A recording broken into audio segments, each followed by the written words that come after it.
to the future designers, one thing that I would expect or would tell you to be is patient as a designer, since you have loads of ideas, you want to create something very futuristic in that era. So, but not everyone would connect with it. So, just be patient for people to understand your concept and then take it in, I would say. So don't get disappointed when someone says that they're not connecting with your concept or design. So yeah, be patient and you'll do great. Two things that everyone needs to have in mind. One thing is being passionate.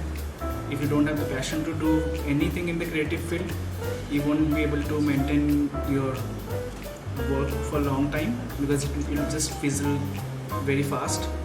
And second thing is the ability to unlearn. I think that's something that remains very unspoken of nowadays. But the ability to unlearn the things that they have learned in past, or the society that has taught us, we need to unlearn a lot of that. And that, I think, as a creative person, we need to have that among us. And till the time you get keep doing that, keep unlearning stuff and learning new stuff, and being passionate about whatever you do. I think these two things will take you ahead. So I'll just share a motto that I live by, is that don't forget that you're designing for humans, and always have this empathy wala aspect, which is a very overused word in design, but try to have that with you as much as possible. Read books, meet new people, go for different events, watch movies. So try to understand that you are designing for human beings and that you are a human being, and this is one thing that technology cannot take away from us, irrespective of how developed AI gets and how fast we are with predicting how humans behave. At the end of the day, we're all human beings, so don't forget that. To all the future designers, my advice is remember this quote, motivation is temporary, consistency is permanent. So we designers tend to get burst of motivations and kind of ideas, just in a whim, right? And it suddenly goes away.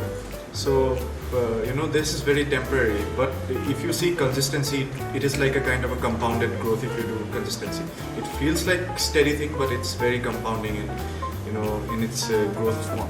And what I feel is, if you are trying to be a designer with broader thinking, try to have ideas from different areas. For me, I try to train myself in different softwares, be it 3D, 2D, anything, so that the knowledge base is wider. And even if I'm amateur in each of the softwares, that doesn't matter, but you have a base idea, and it's a starting step for becoming an art or creative director. So yeah, that's it.